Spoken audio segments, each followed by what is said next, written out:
السلام علیکم اور ٹھیک ہو بھائیو؟ بھائی نماز کے مسائل میں ہم نے جیسے کہ پہلے بتایا تھا سجدے رکوع کے بارے میں کہ کون سے الفاظ ہمیں دہرانے چاہیے، کہنے چاہیے۔ ایسے ہی ہم ایک اور نماز کے مسائل میں لے کے آئے ہیں ایک اور ویڈیو۔ یہ دراصل نماز کے رکوع کے بارے میں ہی ہے، یہ بھی نماز رکعات کے بارے میں۔ رکوع اور نماز کی رکعات کیسے مکمل ہوتی ہے؟ جیسے کہ بعض آدمی وضو کر کے بھاگا آتا ہے، امام صاحب نے نیت باندھ رکھی ہے اور نیت میں امام صاحب رکوع میں چلے گئے، ہم پوری تیز سے بھاگے ہوئے آتے ہیں اور آتے ہی نیت باندھ لیتے ہیں اور نیت باندھ کے سیدھا رکوع میں چلے گئے امام صاحب کے پیچھے۔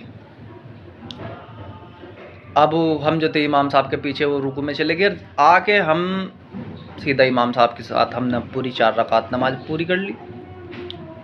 تو یہ جو ہے اس سے نماز ہماری خطرے میں ہے بھائی۔ 1 رکعت نماز دراصل ہماری صحیح جب ہوگی جب ہم امام صاحب کے پیچھے آئیں، نیت باندھیں اور قیام میں 1 الفاظ کے برابر کھڑے ہوں۔ پہلے تو امام صاحب رکوع میں ہیں، ہم جیسے نیت آئے وضو کر کے اور آتے ہی ہم نے نیت باندھی تو پہلے 1 الفاظ کے برابر ہم قیام میں کھڑے ہوں گے۔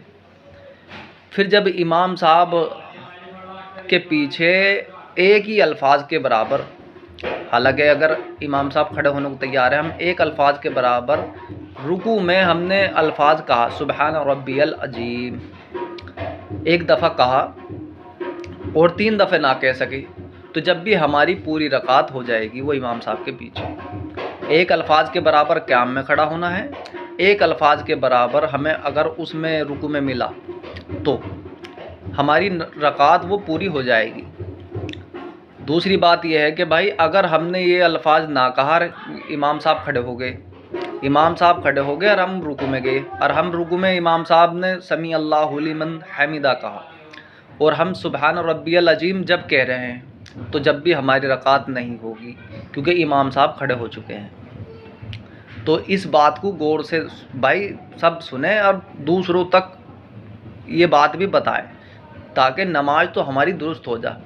ہفتے کے دن، جمعے کے دن ہفتے میں 1 دفعہ ہم نماز پڑھنا ہمیں، اور اسے بھی ہم صحیح نہ کریں تو بھائی یہ تو بڑا گھاٹے کا سودا ہے دراصل ہمارے لیے۔